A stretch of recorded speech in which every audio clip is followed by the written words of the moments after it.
On this week's episode, we will be discussing a topic that has origins within the communities of Native peoples in the United States. The topic will be coming from the Navajo tribe, and I wanted to bring awareness to a major issue that is occurring as we speak within the communities of Native peoples here in the US. And I know that this is also affecting others that are in tribes that are in Canada as well.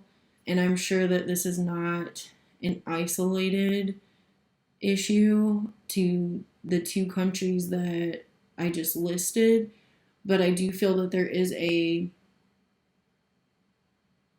obligation to spread awareness for this issue because we are discussing a topic that has origins within the Indigenous communities of America. As of May 5th, 2010, the Native American communities have begun to observe the National Day of Awareness for Missing and Murdered Indigenous Women and Girls and Two-Spirit LGBTQ plus peoples. Regardless of your stance on the LGBTQ plus community, I'm not here to debate about that or talk about that. I'm here to discuss the bigger issue that we have people that are missing, people that are being murdered, people that are experiencing high levels of violence. And I know this is a heavy topic, but it's something that I think should be brought up because I feel that the indigenous peoples of our country have been mistreated for a long time. And there's a lot of wrongdoing that goes on against the native peoples of this country. But to further their hurt, now within their communities, a lot of their women and girls are becoming victims of just senseless crimes and kidnappings. And there's a startling statistic as well that I'll read to you here in a moment. But on May 5th, people are instructed to wear red, and it is commonplace to see red dresses displayed to represent those that are murdered or missing. An article that I read by MSN that I'll list below says that 4 out of 5 Indigenous women have been victims of violence, and over half of them have been abused by their intimate partners. And according to the National Criminal Justice Training Center, murder is the third leading cause of death among Indigenous women. Missing women of color in general tend to be some of the most underreported cases, the most underreported crimes. But what I'm seeing through reading a lot of these articles and a lot of these various reports and videos is that it's astounding the number of women and girls that have gone missing and have been murdered. There is a high amount I've seen as well of women that are victims of SA. On one report that was from 2016, I believe they said it was a little more than 40% of women that were part of the Indigenous peoples that had been victims of SA. And that number, I believe, has risen because I saw an article that was a little bit more recent that I want to say it was more than half. So it appears that it's continuing to grow. I feel that it's necessary to bring this up. I'm going to link some articles below and just allow people to just educate yourself on what is happening. Because a lot of these women are suspected to have become victims of human trafficking. There's also, other individuals that are within the Native communities that are being affected by violence as well. Men have also been reporting being victims of violence, and men as well being forced into situations that are harmful to them as well. And I really do think that the Indigenous people have been through so much already that I think people don't really think about. I don't think that it's right for me to get on here and talk about the Native peoples within this country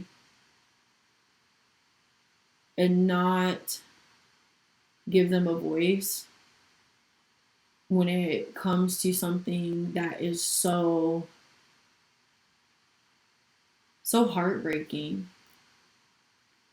So please review some of the articles that I've linked below and just kind of educate yourself on the things that are occurring. If we don't start to become wise to these things, it's going to be harder to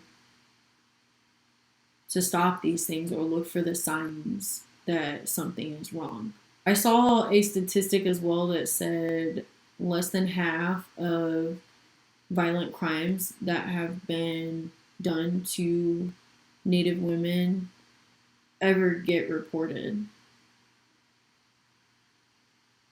There's also an issue of Native women being classified incorrectly in regards to race and things like that in national databases. So what ends up happening is you end up with these numbers that are not accurate. So it's hard to know how many women and girls and others within the Indigenous communities are being affected by these kidnappings and murders because they're not being classified correctly. And so a lot of the information that's out there isn't always accurate, but it's something that is just running rampant within these communities from what I'm observing on these articles. I know this is a heavy topic, but I just wanted to bring it up before we proceed into the video. And I really appreciate everybody's time, and we'll get into the story for this week.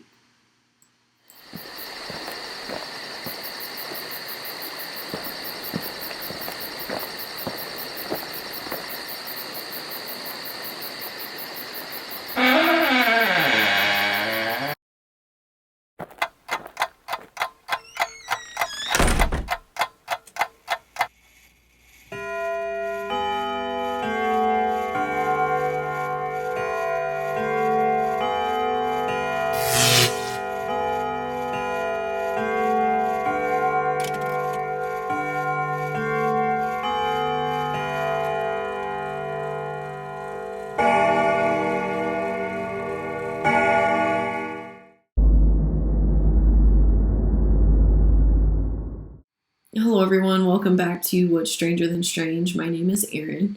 On today's episode, we are going to be covering a topic that has gained quite a bit of popularity. The topic I will be discussing today is one that is rooted in the oral traditions of the Navajo tribe here in the U.S.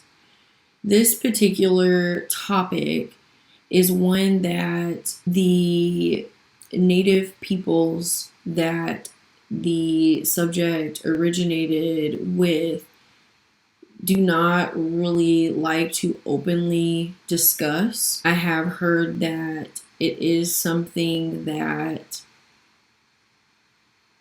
some elders within the community do not like to discuss because it is considered a sort of taboo subject. There is a fear that when you actually say their name that it can bring about bad luck. There's also the idea that by referencing them or saying their name out loud that you can also attract these beings to you, so they will show up by you saying that.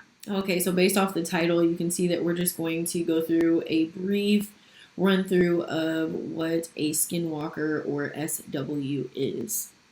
The Skinwalker is believed to be a shapeshifter that can assume various forms of an animal that walks on all fours. I have also seen that they can be a fairly humanoid creature as well. Some that have said if you do see a humanoid type form of a Skinwalker, it will also have sometimes like some animalistic features. I've heard that they have like glowing red eyes. I've heard yellow glowing eyes. The original lore of the Navajo tribe says that the Skinwalker was believed to be a medicine man at one point who uses their powers for evil.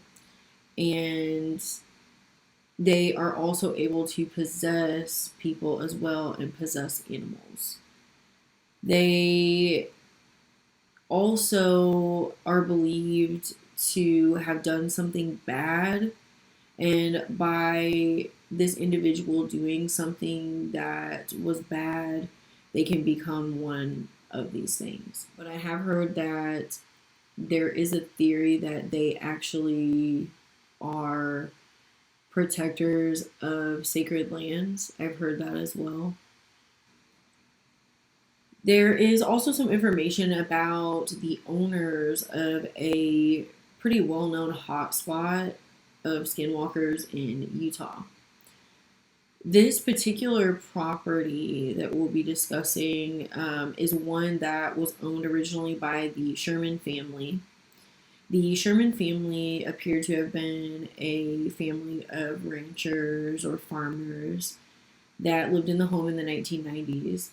During their time at this property, they initially started to see things that were like UFOs in the sky, and then the encounters became increasingly more violent. It went from just sightings of what they believed were UFOs to various types of cattle mutilations, and some of the details that they shared were pretty graphic.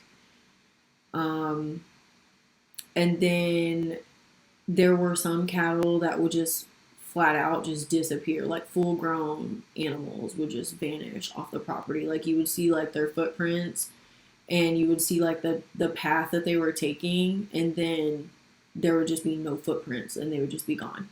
Like something just picked whatever it was up off the ground.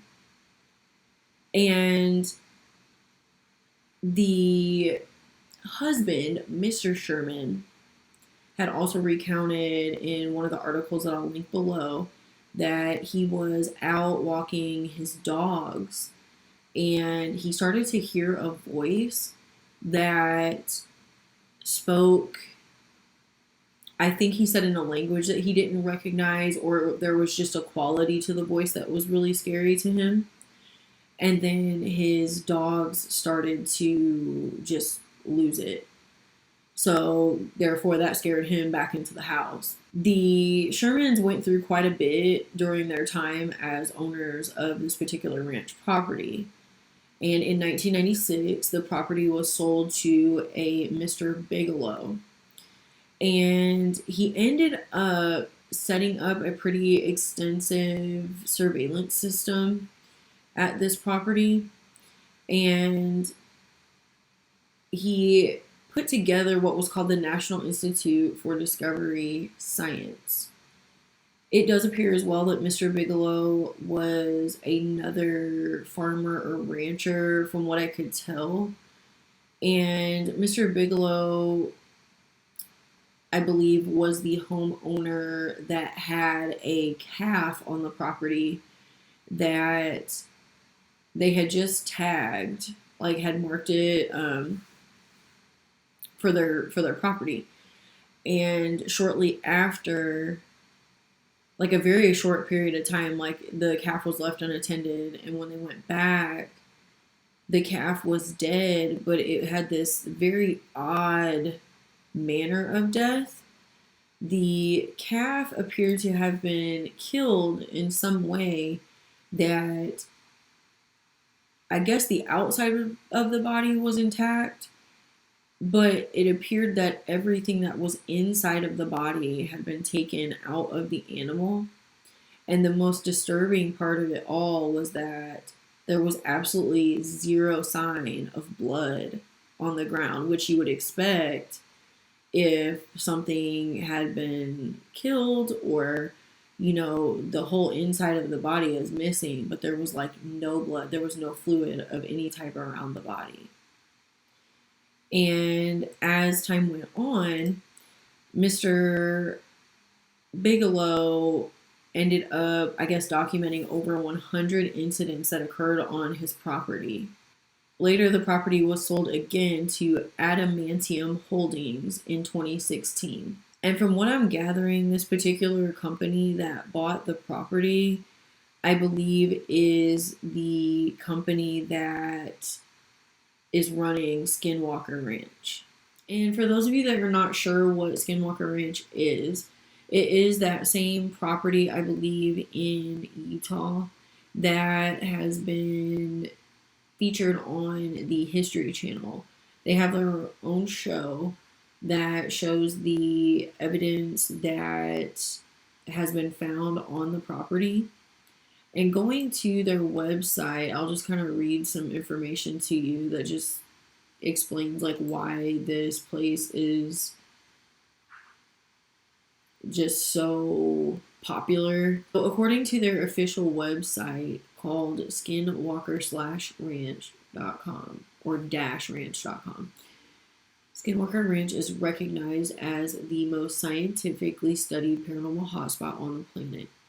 Skinwalker Ranch is a 512-acre secure site that has been monitored for decades with armed security and surveillance 24/7, 365. This remote location was involved with a Pentagon-funded black budget project studying UFO activity, cattle mutilations, and strange phenomena, and is also known as a living laboratory for studying other intelligences and possible interdimensional phenomena. All right, so for this next part, I'm going to show some videos of what the signs are that you're in the presence of a skinwalker. The first one, the creator is Jacob Boy 69. It's either him or someone else is playing with a dog, and the dog starts to exhibit some really odd behavior. But this goes along with that, like, spacey look, odd behavior, like doing things that are just really bizarre. So I'll go ahead and get that one to play for us, and you can kind of see what like weird things go on when this stuff shows up. Look at that thing. Creepy. On this next clip, this particular video is supposed to be showing security footage of a man or what appears to be a man. It says a skinwalker pretends to be my dog. And the creator is Jakester Guy. So this is just for, just commentary purposes why we're showing this. So let me see if I can get this one running for you. This is one that kind of shows the random things and like bizarre behavior. It really scares me. Like I've seen this one before and it gave me the chills watching it. Oh, please help! Somebody! I don't know what it is about this clip, but I would like a bone. So there's that one. My only thing is with something like that, I also don't know if there's like more of just like a regular human element to it. Like maybe, I don't know if the gentleman in the video, at least it appears to be a gentleman, possibly might have an issue with sleepwalking. I don't know, but I haven't also like gone too far into their account to see if, like if there's more explanation as to whether this was like a joke or if they just, you know what I mean? So I don't know. I have a hard time with this one. Like it is very scary to me, but I also know that there could possibly be just an element of maybe this person has a sleep disorder. Not 100% sure. And lastly, I have one more clip here that is from another creator, Scary 101. So this was another one that shows kind of like odd animal behavior. We'll go ahead and get this one going too. Walker, this time taking the form of a goat. The person it encountered must have been terrified. The Skinwalker stood upright, in the skin of a goat, which is utterly irrational. I don't know what it is about this particular lore. I just think it's the fact that like you see things like that with like the, like not moving, just spacing out, very like, I don't know, the one with the guy like scared me really bad. I will link some information below about all the websites that I reviewed, podcasts that I've listened to. And please feel free to chime in. I did try to stay as accurate as I could just from what I could find. I do also know that the original legend itself, I'm sure, is starting to kind of get like watered down by others that are not actually part of the Navajo tribe. As people kind of start to get a hold of this information, they are, just kind of taking the story and turning it into something that it may not have been originally.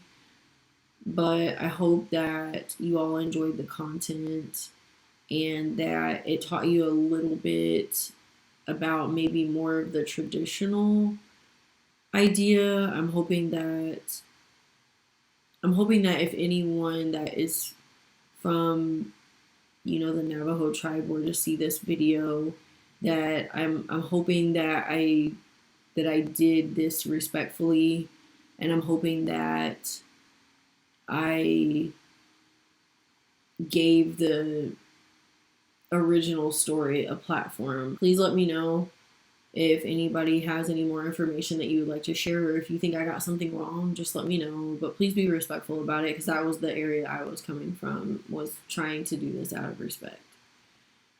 And until we meet again, everybody take care.